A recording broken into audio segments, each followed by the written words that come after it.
Hallo ihr liebe Leid, hier ist wieder der Yankee mit Let's Play Lufia auf Pelzig. So, jetzt sprechen wir mal hier mit den Leuten. Der kleine Tempel im Nordwesten gehört Claude. Ihr braucht die Erlaubnis, um durchzugehen. Okay, was mit dir? Sag mal leid, habt ihr Geschichte über den Appelrubin schon gehört? Was ist denn das? Der Regste vor allem. reichste Mann vom Dorf will den Rubin in Form von einem Appel unbedingt haben. Aber der Appelrubin ist in der Nordhöhle. Wenn er ihn finden, wird er euch zum guten Preis abkaufen. Okay, ja, den kennen wir schon, das seht ihr mal gebeten, was ist denn da los gewesen? Das würde ich dir gerne sagen, aber ich glaube, das will ich gar nicht wissen. Ist das nicht ein schöner Ring? Ja, wirklich hübsch. Ist er aus Glas? Ja, du kannst ihn im Glasladen kaufen. Ja, gut zu wissen. Gehen wir mal hier. Willkommen im Zauberladen. Alle hopp, was haben wir denn Schönes? Tropfen, Sturm. Was macht dann das? Schneesturm. Stark kennen wir ja schon. Panzer, erhöht im Kampf die Abwehr. Erlösung, hebt Paralyse auf. Flucht. Tja, Flucht sollten wir vielleicht mal wirklich kaufen. Sturm sollte ich mal für Maxim kaufen. Der Rest lassen wir mal gut sein. Ich mache das bewusst für Maxim, weil ich kann schon mal gleich spoilern, dass wir Tia nicht allzu lange in unserer Gruppe haben. Deswegen, ich bin schon mal vorbeugend hier unterwegs. So, was gibt's dann so Gutes? Kukri gibt's hier. Ja, der Guy könnte sich eventuell noch einer gönnen. Ein langer Stab. Ansonsten schaut das Gezornes-Attacke. Das hat der Dunnerschlag. Ja, lassen wir mal gut sein. Was hat man dann hier noch schönes? Labberkutte. Sehr weites Kleidungsstück, ja. Lappelt wie Zau wahrscheinlich. Bastenmütze. Holzhelm. Äußerst episch aus Eichenholz. Holzschild. Haben wir beide Armreif? Nö.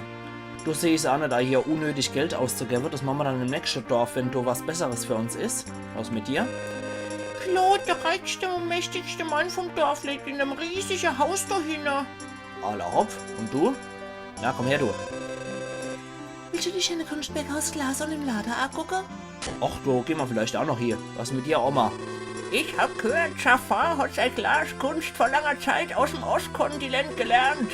Der Appelrubin wurde von Jafars Lehrer gemacht und ist jetzt der Nationalschatz. Alle hopp. Zu dem Land im Osten kommen wir definitiv auch noch.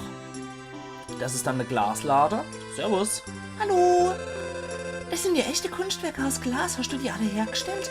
Nee, mein Mann ist der Künstler. Ja, wirklich? Ist der Helm? Nee, er ist unterwegs. Er sucht schöne Dinge, um sein Glaseis zu gießen. Aber er müsste schon lang zurück sein. Er war noch nie so lang fort. Ach, Entschuldigung, ich babbel zu viel. Habt ihr etwas gefunden, was euch gefällt? Ja, gucken wir doch mal rein. Ohrschmuck, Glasring und Glasarmband. Ja, Zornesattacke hat es jetzt nicht und so toll ist das Zeug jetzt auch nicht für unser Wert, aber eher, ja, eher Schmuck. So. Alle hopf, dann gehen wir mal zum Claude, zum reichsten Mann des Dorfes. Ja, da lebt ja schon ziemlich grafrotzig hier, der Typ. Ah, was mit dir? Uns gehören alle Häuser im Dorf. Die Miete alle bringt uns schon ein kleines Vermögen ein. Natürlich gibt's auch ein paar Leute, die nie pünktlich zahlen. Aha. So, ich bin Claude, der reichste Mann in die Dorf. Ich verstehe, ihr seid Krieger. Wart ihr schon mal in die Nordhöhle? Nee, aber warum fragst? Es gibt ein Gerücht, dass dort ein Rubin in die Form eines Apfels ist. Leider sind dort so viele Monster, so dass ich an den Rubin herankommen nicht kann. Ich muss den Rubin aber einfach haben. Verkauft ihr ihn mir, wenn ihr ihn findet? Natürlich sage ich euch, was immer ihr fordert. Ich bin nicht geizig. Ich weiß, wie man mit Geld umgeht, sonst wäre ich nicht so reich. Oh. Schatz, der Glaslader hat die Miete immer noch nicht bezahlt. Die sind immer noch zu spät dran. Was, schon wieder? Ich habe Ihnen doch gesagt, wenn das nochmal vorkommt, fliegen Sie raus. Und was machen wir jetzt? Mal sehen. Ups. Belästige unsere Gäste doch nicht mit solchen Dingen, Liebling. Warum denn nicht? Es ist doch nichts Falsches dran, die Worte zu sagen. Oh. Hast du schon nicht etwas draußen zu erledigen, mon amour? Ja, schon gut. Excuse mal, wie ihr benehmen. Wie peinlich. Oh. Alles klar, wegs Bescheid. Das ist aber schon etwas peinlich, sowas zu diskutieren, wenn Gäste da sind. Naja. Na, wie sieht's dann aus? Ja, immer noch dasselbe Gebabbel? Okay. Weil der gute Jafar, der ist nämlich unterwegs in der Nordhöhle und sucht nach dem Rubin, damit er seiner damit er seine Miete endlich zahlen kann, aber wir gehen natürlich zur Hand. Wenn Dorfbewohner irgendwelche Probleme haben, sind wir natürlich die absolute Ansprechpartner Nummer 1 für sowas. Dann machen wir die mal so platt. Und du machst mal Funke auf hier Kampfkrabbe Nummer 1. Ja, was ich übrigens auch noch erzählen wollte, ist Lufia, was wir hier spielen, ist eigentlich Lufia 2, Rise of the Sinistrals. Aber ich glaube, das habe ich auch schon mal gesagt. Trotz allem habe ich noch nicht erwähnt, dass der erste Lufia-Teil von 1993, während der hier von 1995 ist, der erste Teil war Lufia The Fortress of Doom. Und, naja, sieht ziemlich lavamäßig aus. Mega Motta Arachna, der ist neu. Und wir kümmern uns schon mal mit Funke um die Megamotten. Ja, der erste Teil, Lufia The Fortress of Doom, ist sozusagen das, was erst nach dem Teil hier spielt. Was wir hier zocken, ist eigentlich ein Prequel. Und in der Anfangssequenz von Lufia Fortress of Doom geht es schon mal darum, wie Maxim und sein Gefährte die Höllenfürsten, die Sinistrals, in der Fortress of Doom niedermachen. Und die Anfangssequenz von Lufia 1 ist die Endsequenz von dem hier. So, da sehen wir noch so, wie ich das Vieh in der Lava hocke. Zu dem müssen wir auf jeden Fall noch hier. Aber nee, es ist nicht der Endboss, so viel kann ich verraten. An sich eigentlich ganz cool gemacht. Chaosbiene. Ich glaube, unser Maxim macht hier am meisten Schade, weil der den Feuerdolch hat und das wirkt ziemlich übel auf Insektegegner. Ja, ui, ich glaube, unseren Fumi wird es nicht überstehen hier. Naja, wie dem auch sei. Ich finde es eigentlich ziemlich geil gemacht, dass der erste Teil eigentlich dann die Geschichte 100 Jahre nach dem ersten Teil, nach dem zweiten Teil, ach du Scheiße, jetzt bin ich total raus, dass dieser Lufia-Teil, der erste Teil, 100 Jahre noch ein zweiter spielt. Und das ja eigentlich die Vorgeschichte bringt, wie diese Höllenfürsten, diese Sinistrals eigentlich an die Macht kommen konnten. Und was die eigentlich, wie ich das verbrochen haben. Und dass wir hier eigentlich nichts anderes haben als die Vorgeschichte zu dem Ganzen, wie die Sinistrals dann eigentlich dennoch wieder an die Macht zu kommen gedenken. So, jetzt gehen wir erstmal da entlang. Noch ein paar. Ich glaube, wir müssten jetzt mal neue Fledermäuse. Genau. Und zwar die Blutmaus. Irgendwie klingt das nicht gar so episch. Ah, scheiße, ich habe eigentlich gedacht, hier wäre schon so weit, dass er den One-Hitte könnte, aber alle hopp, dann halt so. Maxims Level steht da noch mal kurz bevor. Komm her, du. Komm her, du Waschle König. Chaosbiene. Alle mal drauf. Ja, badabadu. Aber es überrascht mich, dass Fumi so viel Eis stecken kann, ohne dass er dann auch noch den Rückzug antritt. Also da bin ich wirklich positiv überrascht. Das kenne ich von anderen Kapselmonster, dass die eher mal wegrennen. Bienenstein. Was macht der Schickes? Der erhöht vor allem die Abwehr und die Beweglichkeit. Was machst du Tolles noch? Ich glaube, der kann Paralyse oder sowas. Ja, genau. Verdammt, den Gegner zur Bewegungslosigkeit. Klappt nicht immer. Fettes Ausrufezeichen. Alle Hopf, Guy, kriegst du dann. Du hast nämlich noch nichts. Und wir müssen da lang. Drück mit Kraft geballter. Nach links die Schalter. So, so. Was ist hier? Aha, da ist ein Warp. Das heißt, wir müssen erstmal hier den Schampel drücken. So, dann so und ich glaube dann so. Ja. Hatte ich noch richtig im Kopf. Irgendwas ist abgeflossen. Wir werden gleich sehen, was? Tada! Keine Lava mehr. Hier unten ist nix. Aber hier ist was. Das Kapselmonster Kettenhemd. Genau, Kettenhund schließt sich an. Geben Kettehund doch mal einen Namen. Ja, machen wir aber nicht Gordo, sondern Gordo. Gordala. Oh, nicht Gorge. So, ein Gordo. Alles klar. Und das ist auch das Kapselmonster, was ich unbedingt haben will, auf was ich gespart habe sozusagen. Und den füttern wir jetzt mit allem Schampel, den er haben will. So, du willst eine Lederweste. Haben wir sowas parat? Haben wir leider nicht parat. Und dann kriegst du vielleicht eine Lederrüstung. Gut. Glasarmband kriegst du leider nicht. Halt mal eine Gaula. Ich muss gerade mal gucken. Der hat Level 15, während Avor Level 17 hat. Das heißt mir ein etwas schwächeres, aber macht nichts. Lecker. Lederkralle haben wir leider auch nicht parat, aber du kannst Kurzschwert, aber pfui Bürg. Kukri kannst Lichtmesser magst du auf jeden Fall. Kukri gibst du nicht auf, pfui Bürg. Langmesser haben wir aber. Danke. Entschuldigung, Kurzschwert haben wir auch für dich. Langmesser haben wir nicht, aber der Krabbeltöter, der schmeckt ja nicht mal. Na. Degen schmeckt da auch nicht. Zaubertrank haben wir für dich parat. Bitteschön. Bitte. Ein Drachenzahn, das ist auch so ein Gegenstand, den man nur in Itemlade kriegt. Pfui Würg, das will er auch nicht. Lederweste, wie wär's mit Minirock? Robe, haben wir einen Degen noch für dich parat? Nö. Leinenweste, Keule, ja komm, Tablett kannst du doch aber, Haarband. Will ich alles nicht. Alle hopp. Gut, dann ist der schon halb auf dem Weg zu seiner Entwicklung. Der ist auch etwas anspruchsvoller als Avor. Ich glaube, das kommt liegt auch daran, dass wir Avor relativ früh gekriegt haben. Und Avor deswegen auch ganz gern so Anfangsgegenstände schmaust, während unser Kettehund hier eher mal die exquisitere Sache schmatzt, die wir nur derzeit haben. Aber unser Kettehund Gordo ist vom Element Feuer, während Fumi bzw. Avor neutral war, ist Gordo ein Feuerkapselmonster. Und wie man sieht, Rute ist sein Feuerangriff und der hat ziemlich gut reingerobbt. So, lala. Schade, dass man die Kapselmonster auch nie von vorne sieht, finde ich. Sondern immer nur von hinten. Ist etwas schade, wie ich finde. So. Weil ich ja die Achmo ganz gern von vorne sehe. Ui, 3 Blutmäuse. Wir machen es mal so. Oh, Tier zieht doch nicht mehr allzu viel ab, aber Maxim reißt hier absolut was raus. Ich bin mal sicher, ach, Gordo kann hier ordentlich was leisten, wenn er seinen Feuerangriff macht. Hör doch mal auf. Mein arme Gordo zu verprügeln. Das muss dann nicht sein. Zack. Ja, das reicht. Oh, nö. Gordo hat so viel Schade eingesteckt und dann haut er ab. Ja, Fumi ist dann, beziehungsweise Avor ist dann dort doch etwas mutiger. Hier können wir auch noch runter. Rubinhöhle U2. Ah ja, die reagieren glücklicherweise auch ziemlich empfindlich auf Feuer. Ja.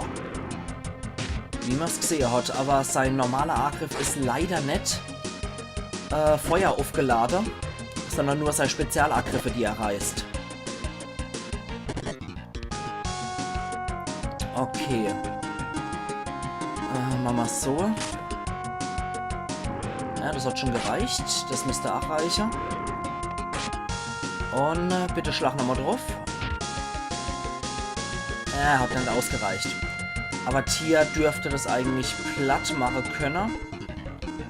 Trotz allem machen wir nochmal immer kurz die Heilung. Dann können wir uns die nämlich beim nächsten sparen. Und weg ist er. So, für Tier gibt es auch noch ein schönes Level. Jo, ich greife zuerst, da finde ich immer gut.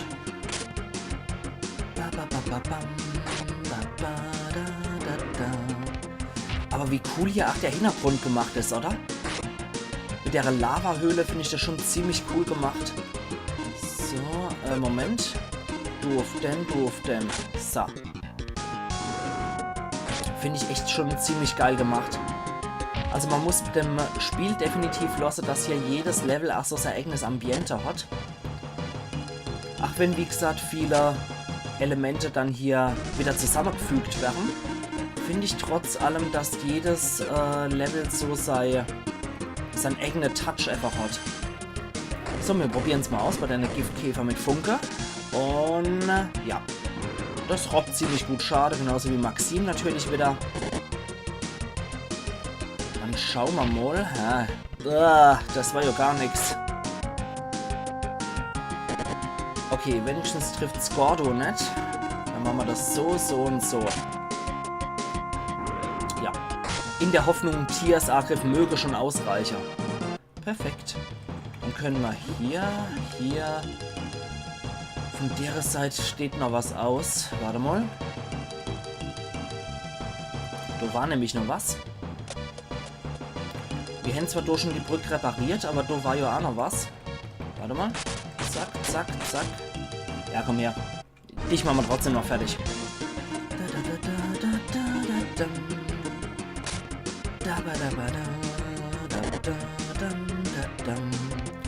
Also ich muss auch sagen, die Kampfmusik und die Bossgegnermusik, die wird auch definitiv nie alt hier in dem Spiel.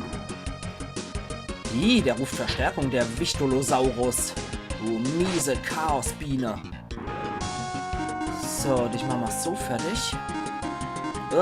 Scheiße, sorry. Das war eigentlich jetzt der falsche attackiert. Na egal. Das kriegen wir hier. Ey! Der tritt bestimmt die Flucht da, der arme Kerl. Greift lieber uns an. Wir können es vertragen. Unseren Gordo wohl eher nicht so. Das ist echt ätzend. Weil der die Erfahrungspunkte sehr gut gebrauchen könnte. Na egal, komm schon.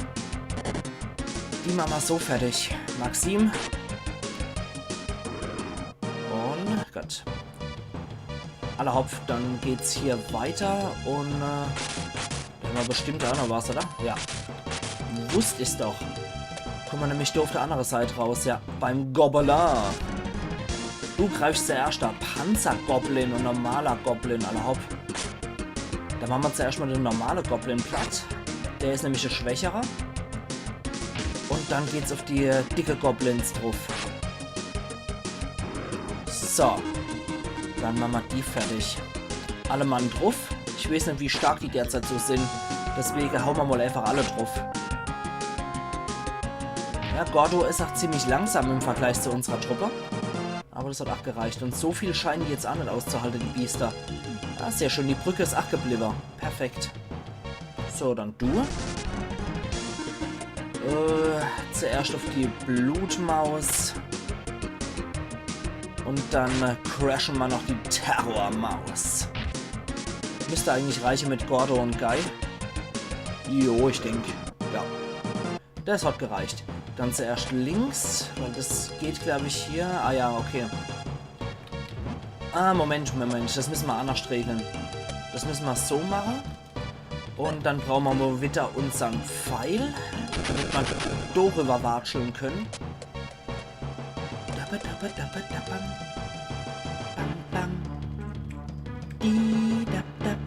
So, komm her. Komm schon mal her, du. So. Dappige Blutmaus. Der ist es ja leid. Die macht nur Maxim im Handumdreher platt. Aber ich muss sagen, der Endboss hier, der hat mir als Kind sehr viel böse Runde beschert. Da bin ich ein paar Mal gestorben als Kind. Aber mittlerweile sollte der nicht mehr allzu stark sein. Trotz allem ist er nicht zu unterschätzen. Das ist auch so ein Grund, warum ich ja jeden Gegner attackiert habe. Weil der Endboss hier durchaus eine harte Nuss ist. Und auch der kann was Seltenes droppen, wenn er den Bock drauf hat. Hoffen wir einfach mal, dass wir ein bisschen Glück haben. Und dass der Boss seinen bestimmten Gegenstand droppt. So wie der Camus oder Camus oder wie auch immer ihn aussprechen mag. Dass der sein Camus oder Camus-Juwel droppt und der Satyrfisch mit seinem Satyr-Juwel. Hoffen wir dann mal, dass auch hier der Endboss hier was droppt. Ja, wieder der gute Schaufelschlüssel. Dann Schaufelschlüssel, so rum. Dann hier lang und hier wieder hoch. Also wenn der auch so groß ist, wenn der Manns hoch ist, der Schlüssel, da kann der bestimmt auch als Schaufel verwendet werden. Ui, da haben wir ein bisschen Gewürm noch mit dabei. Hoffen wir mal, dass das ausreicht mit Maxim. Und ja, das passt. Route, ach du Scheiße, ja, da ist Feuer anscheinend auch ziemlich effektiv. Und in einem anderen großen Raum müssen wir ein paar Mal den Ursprungszauber verwenden, weil wir eine paar Sachen dran wollen, bevor es eigentlich weitergeht. Und ich kenne mich, dass ich ein paar Mal verhunz. Deswegen werden wir wahrscheinlich ein paar Mal den Ursprungszauber verwenden können, müssen. Es sei denn, ich bin mal ausnahmsweise richtig gut bei der Sache. Aber irgendwie bezweifle ich's. Ich kenne mich jo.